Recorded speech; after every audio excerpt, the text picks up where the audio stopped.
जों खोनानो मोनदों जे मिरु जोबथेसालियाव जोबजानाय बा सेन्ट्रेल जेलाव जोबजानायफोरखौ बेमार जाबाबो मालाय जेलनि मानसिफोरा नायो बा जेलनि हस्पिटालाव नायो होननानै जों खोनादों बे बाथ्राया बेसेबां सैथो? नाथाय बेहाय दिनै एन्जरनिसो डक्टर नुयो जोङो, एन्जर भाषानि डक्टर, अबेबा थिक थिखानि भाषासो नुयो। जे बुंदोंमोन जे बिटिआर गोरोबथानि गेजेरजों बारग' एनडिएफबि आफादनि माखासे दैदेनगिरि आरो सोद्रोमाफोरा जायबा जोबथेसालियाव दङ बिथांमोना बिटिआर गोरोबथानि गेजेरजों गगोन होननानै गोबाङानो बिटिआर इलेक्सननि सिगां बा बिटिसि इलेक्सननि सिगां रादाय होनाय जादोंमोन।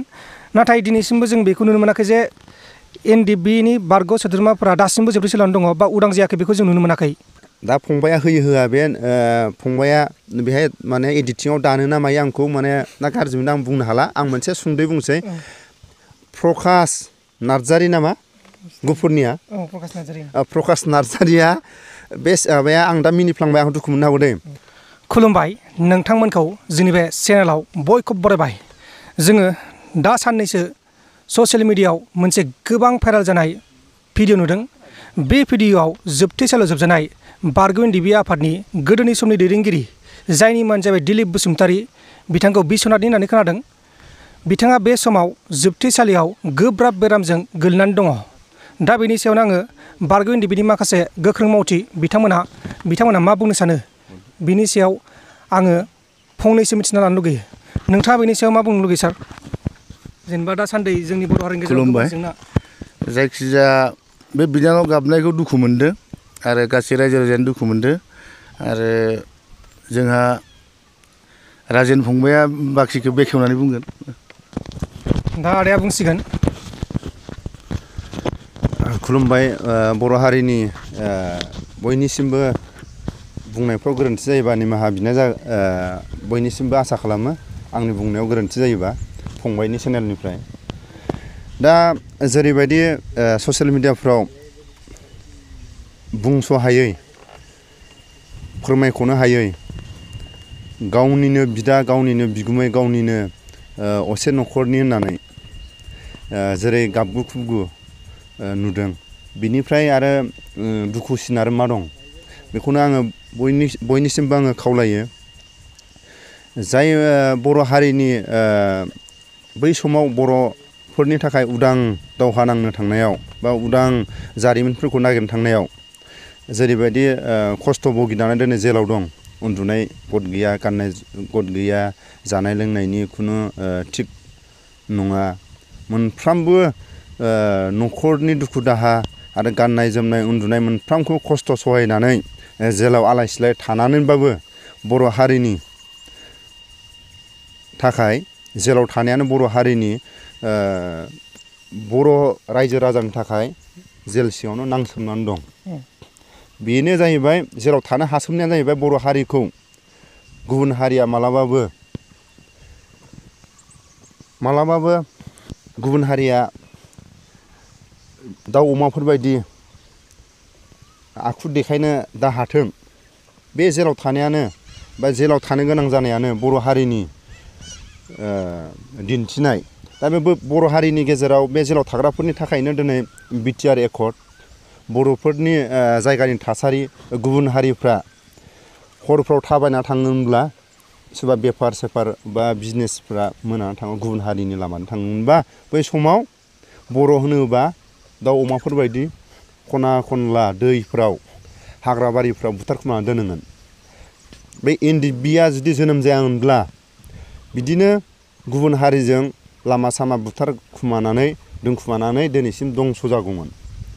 दा बे एनडिएफबिआ जोनोम जानायनि उनाव बिमा बिफाखौ नागारनानै, गावनि गामिनि आंगो लोगोफोरखौ नागारनानै, गावनि जोनोम जायगाखौ आलो गोजोनखौ, बिमा बिफानि अननायखौ नागारनानै गुबुन गुबुन जायगायाव थांनानै हमजादों। गुबुन रायजोआव आलाय सिलाय अरनबारियाव थानानै आरो गावनि जायगायाव बर' रायजो राजानि सिगाङाव माखासे रोंगौथिखौ बर' समाजनि गेजेराव फोरोंनो नाजानायाव गुबुन हारिनि नोजोराव पुलिसनि आखायाव, जेरै आर्मिनि आखायाव हमजानानै दिनै जेलाव दैथायहरजादों। बे जेलाव थानायाव दिनै बेमार सेमार जानानै दिनै आलाय सिलाय दिनै थानो गोनां जादों। सोरबाया जेलाव थानानैनो दिनै बिमा बिफाया मुलि थरसे, न'खरनि मानसिफ्रा मुलि थरसे जायालासिनो, मोजां ड्रेस गानालासिनो गावनि न'खरनि जि बुस्थु न'खराव सोलिनांगौमोन बेखौ न'खराव नांगौखिनिखौ बायालासिनो दिनै गावनि गथ' गथायनि थाखाय जेलाव थाइसे थाइनैबाबो सहाय हरो। बे समावनो मोनसे सोंथि फैदों आदा जे बुंदोंमोन जे बिटिआर गोरोबथानि गेजेरजों बारग' एनडिएफबि आफादनि माखासे दैदेनगिरि आरो सोद्रोमाफोरा जायबा जोबथेसालियाव दङ बिथांमोना बिटिआर गोरोबथानि गेजेरजों गगोन होननानै गोबाङानो बिटिआर इलेक्सननि सिगां बा बिटिसि इलेक्सननि सिगां रादाय होनाय जादोंमोन।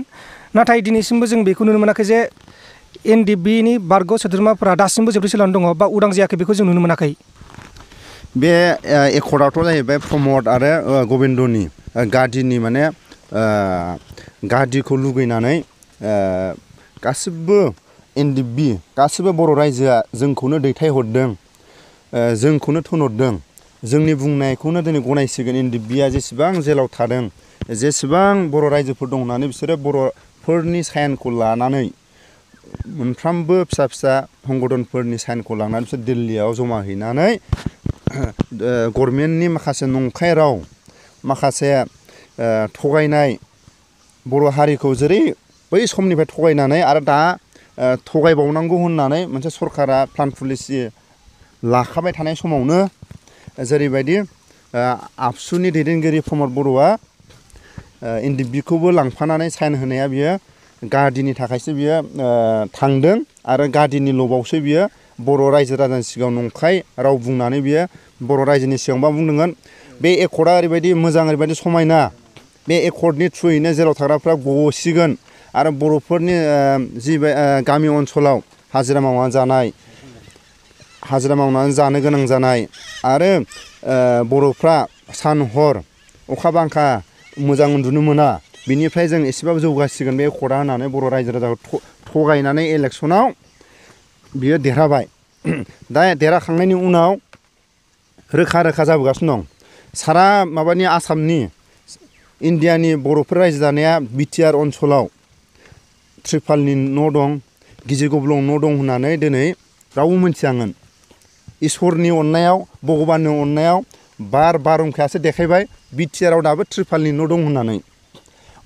बे प्रमदआ बुंदोंमोन जोङो सोरबाया 10 थाला न'आव, सोरबाया आरसिसि न'आव, सोरबाया थिंनि एल साइज इउ साइज बायदिना न'फ्राव दङ, सोरबाया दिनै हाजिरा मावबानो मोनजाया होननानै जों बेनिफ्राय जोङो समान जायाबा जों साइन होआ होननानै प्रमदआ सियार जाबखोलायनानै अबेबा लामा दथानि सिगांबा गोजौ गोजौ माबायाव बैसां लुनानै बयनिफ्राय रायजो राजानि जौस्राङाव थानानै बुंदोंमोन।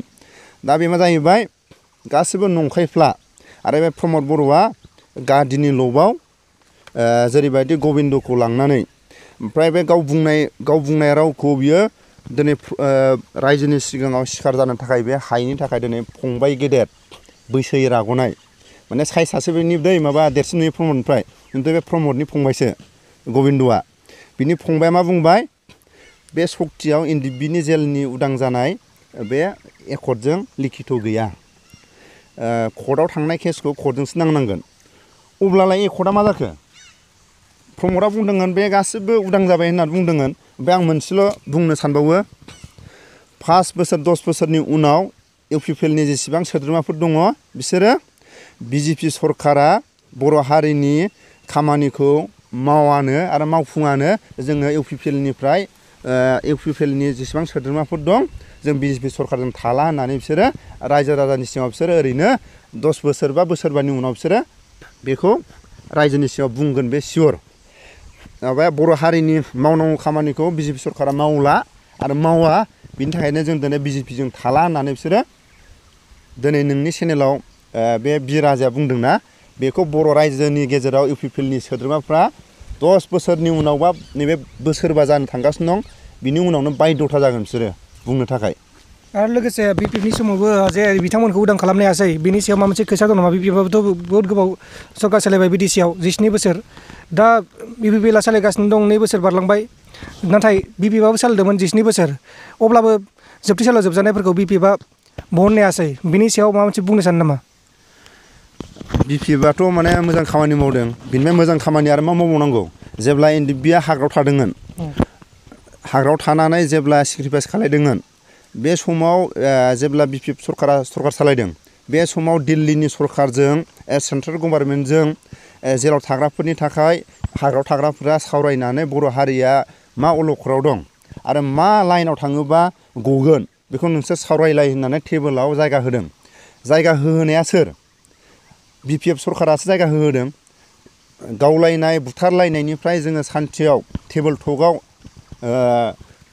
नांनानै ला होननानै NDFBखौ माबाया BPF सरकारा जायगा होदोंमोन। नाथाय BPF सरकारनि अननायाव NDFBखौ सरकारा अनदोंमोन आरो सरकारा बर' हारिनि थाखाय माबा मोनसे होनो थांनायाव NDFBनि मोजां खामानिखौ नुनानै आबसुनि लिडारफ्रा बिसोरसो दाउदै सिंनि गोमोखौ मोनजासिगोन होननानै बिसोरो दाउदै सिंनि गोमोखौ जानो थाखाय बिसोरो बारस'नानै, जेरै बुंनो थाङोबा सुभाष चन्द्र बसुखौ नायोबा रन्जनजों एखे नङा। थिग BPF सरकारा मोजां खामानि मावदों होननानै आं बेखौसो बुंगोन। BPF सरकारा जुदि सेन्ट्रेलजों जुदि नारसिनांगोनब्ला दिनैसिम NDFBजों सावरायनाय नङामोन। बे जायगा होहोनाया बिनि थाखायनो दिनै BPF सरकारखौ जों माबोरै दुसिनो, सावरायनो थाखाय जायगा होनाया आरो नारसिननाया BPF सरकारासो हादों। दा जों बिसोरखौ माबोरै गाज्रि बुंगोन? नाथाय बारस'नानै लाग्रा जायफोर लिडार, दिनै आबसुनि मानसिया गाज्रि मोननो हागौ। जाय मानसिया दिनै प्रमद बर'आ गावनि गादिनि लबाव बे बुंदोंमोन, आं मालाबाबो बर' हारिनि जौगानाय खामानि नङाब्ला आङो बर' हारिनि थाखाय आङो साइन होआ, आङो MP मिनिस्टार MLA MCA आं मालाबाबो लाहोआ। नाथाय जों दिनै नुदों गावनि उन सिगां आगदा आखि गासिखौबो बे लांफागासिनो दं फारि फारि। नाथाय जोंनि बर' हारिया राजनितिकजों जौगानो हानाय खामानिखौ मावनो हागोन होननानै थांदों आरो नाजादोंमोन। नाथाय सरकारा खाबु होआ। नाथाय खाबु होनायमोनब्ला बिसोर मावनो गोनां मावगौमोनबो खोमा। नाथाय बर' हारिखौ मालाबाबो पलिटिकेलनि थ्रुयै बा राजनितिकनि माखासे खामानि मावनो होनायखौ मालाबाबो सरकारनि सायाव जों नुवा। बर' हारिया बै समनि दागियानो आन्दालनजों थांग्रा बर' हारिखौ बयबो सिनायो। आरो जेलाव थाग्राफोरा गासिबो गजोबोबा बर' हारिया माबाफोर आरो सानफिनगोन नामा होननानै सरकारनि बे पलिसिया मालाबाबो जोबनाय नङा। अराय सम बर' हारिखौ बिदिनो साफा बिदिनो अन्याय खालायनानै जेलाव आलाय सिलाय बर' हारिनि गेजेराव गुलाय गुजायखौ अराय सम दोनखागोन सरकारा। बिनि थाखायनो आङो बेखौनो बुंबावदों, BJP सरकारनि हाबाफारि मावनायाव सारेन्डार जानो गोनां जागोन UPPLआ बे रायजोनि सायाव बे रोखा। बेखौनो आङो खावलायो। आरो मोनसे बाथ्रा दा जेनेबा नै जों खोनानो मोन्दों जे मिरु जोबथेसालियाव जोबजानाय बा सेन्ट्रेल जेलाव जोबजानायफोरखौ बेमार जाबाबो मालाय जेलनि मानसिफोरानो नायो बा जेलनि हस्पिटालाव नायो होननानै जों खोनादों। बे बाथ्राया बेसेबां सैथो? दा बिथांखौ दिलिप बसुमतारियाथ' बे बेरामाव गोलैनानै दङ, आथिं बुनाय आखाइ बुनाय बिदि जादों होननानै खोनादों बिथांनि जायबा बिबोनाङा बुंनाय बायदिब्ला। दा बेनि सायाव जों खोनानो मोन्दों जे जायखिजाया जोबथेसालियाव जोबजानाय माखासे बेराम जायोबा बा आखाइ आथिं बायोबा बेखौ मिरुनिफ्रायनो नायो बा सोरखारनिफ्रायनो नायो होननानै जों खोनानो मोन्दों। नाथाय बे बेलायाव जायबा दिलिप बसुमतारि बेखौ सोरखारा नायगोन ना नाया? दा बेखौथ' आरो फंबाया सोंबावबाय, रोखा जाबाय। दाब जायगायाव मेडिकेल फिसा फिसौ हरगासिनो दं ब्रान्सफोर। प्रमद बर' आरो गबिन्द बायदि रंजाखांनाय मोनबाय। नाथाय जों जोनोमनिफ्राय नुबाय आसामनि सरकारनि मेडिकेल अबेबा खन्द' सरकारिनि अफिस बा सरकारिनि मेडिकेल फिसा प्राइमारिफोर बायदि लुनानै होनाय दं। नाथाय बेहाय दिनै एन्जरनिसो डक्टर नुयो जोङो, एन्जर भाषानि डक्टर, अबेबा थिखानि भाषासो नुयो। ओमफ्राय दा फंबाया दा सरकारि मेडिकेलाव थाङोबा नांगौखिनि मेडिसिनखौ मोनजाया। जेलाव दङ दिनै मेडिकेल फ्रेस तामुल, जि मानसिनि देहायाव बैसोजों 10 ml 5 ml होनांगौबा बे 1 ml आरो बेवा टेब्लेटआ 50 जुदि पावार जानांगौबा नों बेहाय 200 पावार बा 100 पावारनि मुलि जाबा नों हामगोन जानो? दा नोङो बयबो रोखा मेडिकेल थांबालाय मा जानो? नांगौखिनि माबाया गैया आरो नांगौखिनि मानसिया उन्दुनाय गाननाय जोमनाय मोजां गैया, प्लास्टारावनो उन्दुनाङो। जेरैबायदि जोङो बै समाव हाग्रा बारियाव थायोमोनब्ला त्रिपाल बनानै उन्दुयोबा बेमार सेमार जायोमोन। थिग बाउन्डारिया फाक्का मालाय मा जानो? न'आ बिल्डिं मालाय मा जानो? फाक्कायाव उन्दुनो मोनो आरो नांगौखिनि बायदि जानाय लोंनाय मोना, बार मोना, टाइम मथे हाबनो गोनां जायो। दा सरकारा नायनायाव प्राइभेटआव मानि थाखाय दिनै सारा इण्डियाआवनो, सारा बुहुमावनो, सारा आसामावनो सरकारि मेडिकेला माबायदि आरो प्राइभेट मेडिकेला माबायदि दिनै दे जोंनि माबायाव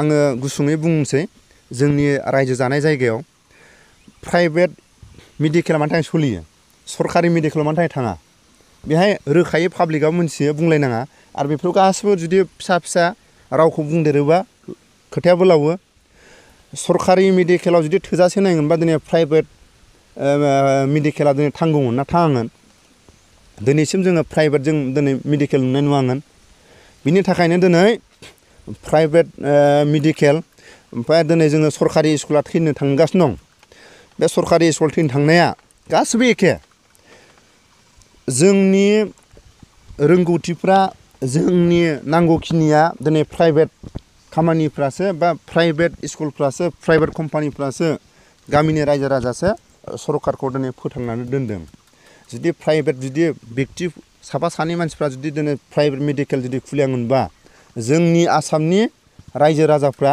ओरैनो आलाय सिलाय थैखांसिगौ सरकारि मेडिकेलाव जों आसा खालायोबा दा आंनिफ्राय बेखौनो थोजासे जेलाव गैया आरो सरकारनि जेलनि अनगायैबो सरकारि मेडिकेलाव आसामनि सरकाराव थोजासे गोनांथि मेडिसिन बा मुलि सुलि मोनखाया आरो नुखायोबो ओमफ्रायनो फंबायनि आं बेजों बुंहरनोसै एसे दा फंबाया होयो होआ बे फंबाया बेहाय माने एडिटिंआव दानो ना मायो आंखौ माने ना गाज्रि मोनो आं बुंनो हाला आं मोनसे सुंदयै बुंसै प्रकाश नार्जारि नामा गुफुरनिया प्रकाश नार्जारिया बे माबाया आं दा मिनिफ्लांबाय आं दुखु मोननो हागौ दे प्रकाश नार्जारिया जेब्ला प्रमदनि खामानिफोरखौ बियो ओरैबायदि समायना रमायना ड्रेस गाननानै बियो सुर गोनां प्रमदनि माखासे खामानिफोरखौ बे मावैखौबो मावदों होननानै बियो रायजो राजानि सिगाङाव बियो गिदिं केमेराफोरखौ एडिटिं मोजां समायना खालायनानै बियो होयो बे जोंना बिनानावा गाबै बुंदोंमोन प्रकाश दैमारि नों हारिनि थाखाय प्रकाश नार्जारि नोङो जोंनि बर' हारिनि गेजेराव बयनिबो थाखाय नोङो बर' लिडारानो जा बर' रायजो राजाखौनो जा नोङो मोजाङै नोङो रावजों नोंनि रावा गोदै ओमफ्राय बिनि बुंनाय खावलायनायाव बयबो हेफाजाब होग्राखाय बेखौ खावलायदोंमोन नाथाय देरासा इस्लारियाबो बेखौ देरासा इस्लारिनि माबाया चेनेलाव नुदों प्रकाशजों रायलायनानै मोनसे रेकर्डिं नाथाय प्रकाशआ बेखौ होनायखौ नुवाखै माथो होदोंबो खोमा खिन्थु होदोंबाबो बियो मानि थाखाय होआखै ओमफ्राय जोंनि साफा सानै बर' समाजाव बुंदों प्रमद बर'आ इउटुबारफोरनो रां होदों होननानै बर' साफा सानै रायजो राजाफ्रा बुंदों माने रायजोनि खामानिफोरखौ बर' इउटुबारानो जा बर' निउसफ्रानो जा रायजोनि खामानि मावनो होननानैसो ओंखारदों जोंथ' मोनाखै आदा रां होदों होनना नोंथाङा बुंदोंना जों थाइसेबो रां मोनाखै आं गासैखौबो बुङाखै गासिबो इउटुबारफोरखौ बुङाखै गासिबो आङो ससियेल मिडियानि निउस लाग्राफोरखौ बुङाखै माने साफा सानै प्रमद बर'नि रांखौ आरो आजिखालि गोरों बर' रायजो राजायावबो माने टेलेन्ट थाबायथ' नाथाय बिसोर लाजिनासो ओंखारा इउ पि पि एल सरकारखौथ' दिनै ओरैबायदि माने बै दाहोना रुवाथिफ्रासो दिनै रायखांबावो जाहैदों माबोरै होनना रायखाङो इउ पि पि एल सरकारखौ बै समाव हाग्रामानाव गारि भारा जेब्ला क'क्राझाराव थाङोब्ला दाहोना रुवाथिया ओरै जेब्ला होजोंहाय क'क्राझाराव गामसा दख'ना बायनो थाङोबा फैसा थोस्लाबाबा जेब्ला बि पि अफिसाव हाबोमोनब्ला सार जोंना गारि भारा गैला होनना बुङोमोनब्ला बियो 100-200बाबो सहाय खालायोमोन जाहैदों हाग्रामानि अफिसाव ओमफ्राय दा इउ पि पि एल अफिसाव थाङोबा जाम्बि जाम्बाया हाबनो थाखाय लामाखौनो सिनाया जाहैदों अबेजों हाबो अबेजों गेट दं बे दा बर' हारिनि थाखाय बहुद माबायाव गाबखांनाय गोसोआव फैदों दा बर' समाजाव इउ पि पि एल सरकारा रायजो राजानि थाखाय खामानि मावनो होननानै ओंखारदोंमोन दा आङो बेखौनो एसे बारस'नानै बुंनाय जाहैबाय प्रकाशआ जेरैबायदि बुंनांगौमोन NDFB फोरनि थाखाय दिनै बेसेबां बुंखो प्रकाशआ NDFB फोरनि थाखाय दिनै खेबबैसे ससियेल मिडियाफ्राव गावनि माबायाव इउटुबाव खेबबैसे लिडारफोरखौ दिनै रिकुवेस्ट खालायदों गैया बे जाम्बा जाम्था इउटुबारफोरासो जायफ्रा माने दिनैसिम हर सान मावसोमनानै खस्थ' खालामनानै दङ बिसोरसो दिनै NDFBफोरनि दुखु दाहाखौ खबर लानो थाङो बिसोरनोसो दिनै सहाय होनांगौमोन बै जायगाफ्राव थांनो थाखाय नाथाय दिनै बिल्डिं साफ्राव थानानै निउस बानायग्राफोरनोसो प्रमद बर'आ आंनि निउसखौ हो जोंनि सरकारनिखौ निउस हो होननानै बिसोरनोसो साहा पानि खरस होयो जायफोर बर'फोरनि खना खनला गामिफ्राव थांनानै खस्थ' खालायनानै थांनाय इउटुबारफोरनि थाखाय प्रमद बर'आ बा इउपिपिएल सरकारा बिसोरनो सहाय खालायफेराखै ओमफ्राय जों दा रोखायै नुयो जाय मानसिया दिनै प्रकाश नार्जारिया बे बुंदोंमोन आंनि जायगानिसो माथो जेब्ला माबाया देरहासार इस्लारिया बुंदोंमोन बे बिसनाथ सारियालिनि ओरैबायदि मा आंनि जायगानिसो माथो होनना बुंदोंमोन नाथाय बे गावनि जायगानिखौ बियो हायोबा बियो दिनै सानसेयाव खेबनैखौ लाबोनांगौमोन बेलासियाव खेबसे फुङाव खेबसे नाथाय जों दिनै नुवा आरो NDFBनि बे मोनबैसो दिनै बानायफेरा मालाबाबो दिनै रोंबाबो रोङाबाबो दिनै मा होनोमोनलाय बे सासेया एडिटिं मा होनोमोनलाय बे मोसालाबायग्रा जोंना माबाया बर' इउटुबारा सासे दंना क'क्राझारना नङा बे माबाजों जरायो दे रागा जोंगोन नामाथाय बे रिंकिजों जरायग्राया एनिथिं एमजे फंबायासो जाबाबो जायाबाबो बियो NDFBनि थाखाय बियो लाबोबाय थायो दा बे फंबायनि थाखाय आङो आंनि फारसेनिफ्राय आङो अराय सम NDFBनिखौ लाबोबाय थागोन होननानै आरो फंबाया NDFBनि माखासे लाबोबाय थायो फंबायनि सायावबो हाजासे गोजोननाय दं नोंसोर सानैया अराय सम NDFBफोरनि थाखाय रां रुफाखौ देरसिन सानालासिनो हारिनि खामानिखौ मावनो थाखाय देरसिन सानोबा NDFBफोरनि खस्थ' जानायफोरनि राव NDFBफोरनि माखासे सोलिबाय थानाय दुखु दाहाफोरखौ फंबायफोरनि चेनेलजोंनो रायजो राजानि सिगाङाव दिन्थिबाय थागोन होननानै आङो हास्थायो आरो देरहासार इस्लारिया जेरैबायदि मुंख्लंफोरनि न'खराव बेरायदों दिनै सोरबा बर' लिडारा नों दाब दाब खना खनला जायगायाव थाङो होननानै दिनै सहाय होदों जानो होआखै नाथाय बे प्रमद बर'आ बिल्डिंआव थानाय जायफोर दामि दामि गारि जायफोर बै बर' निउस बिक्तिगर बानायदों बिसोरनि गारिफोरखौ नायोब्ला प्रमदनि निउस होग्राफ्रा दिनै माब्रै गारि गुरा लानो हाखो दा आंनि बुंनायाव गोरोन्थि जायोबा आं साफ्रोमबो बर' निउसगिरि आरो मोनफ्रोमबो इउटुबारनि दैदेनगिरिफोरनाव माने सानस'नो हायै रागानि खबाव बुंफ्लांबाय जाहाथे गावनि बर' बिमानिफ्रायनो एखे लोगो जोनोम जादों होननानै रोङैखौ फोरोंहरनानै दा ससियेल मिडियायाव जाम्बा लरग' थरग' होननानै दारायहर नांगौबा लेंहरनानै आंखौ बुजाय हर आं थांगोन दा ससियेल मिडियाफ्राव बुटबक सटबक होननानै लिरनाङा फाग्ला साग्ला होननानै लिरनाङा आरो जोंनि बर' हारिनि गेजेराव गाज्रि जों ससियेल मिडियाफ्राव नुयो रायनायनि सोदोब गैया नामा बर' बिमानि जेब्ला हासुयो आं दा दिनै बुंनो मोना बर' बिफाया माजों हासुयो बिनि आखु बर' बिफाया माजों हासुयो बेफोरनि रावजोंसो लिरना हरो बर' बिमाया माजों हासुयो बर' बिमाया माजों गावनि गथ'खौ आहार दौनानै फोथाङो बेफोर रावजोंसो लिरनानै बर'फ्रा गावजों गाव रायो ओमफ्राय बेफोरनिफ्राय लिरनानै रायनाय ससियेल मिडियायाव रायनायनिफ्राय लेंहरलायनानै बुजायहर सोरबा बर' निउसफ्रा आंनि बुंनायाव प्रमदनि जानानै बा प्रमदनि आङो गाज्रि बुंनायाव माखासे गोरोन्थि जादोंबा जायफोर बर'फोरनि मेलेमजिबिफोर आंखौ लेंहरनानै सोरनावबा थाखा दाहार लानानैबाबो सोरबा बर' लिडारनाव बिहरनानैबाबो आङो थांगोन नाथाय आंखौ दारायहर ससियेल मिडियायाव आंनि गथ' गथायफ्रा आंनि गामिनि मानसिफ्रा आंनि लोगोफ्रा जाम्बाया रायजाबायलै बे होननानै आंखौ मिनिगोन बिनि थाखायनो बे सोरजोंबा मिनिजानायनिफ्राय एसे जानगाराव दोननो थाखाय आंखौ लेंहरखुमानानै बुजायहर ओमफ्राय आङो नोंसिनि बे फोरोंनायखौ आङो लागोन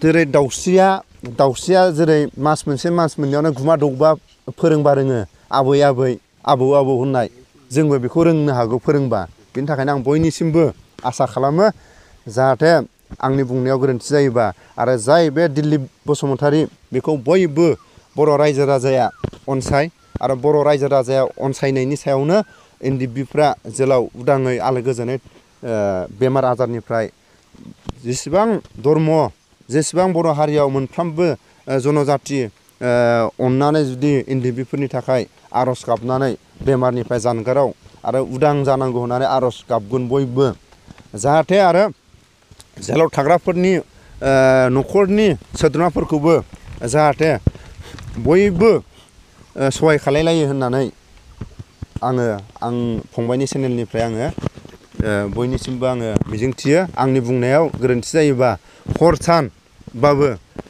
हराव उन्दुदोंबाबो गावनि होननानै निमाहा बियो आरो सानाव ज' थालायदोंबाबो गावजों गाव माने थेर फाथिलासिनो निमाहाखौ होगोन होननानै आङो मिजिंथियो।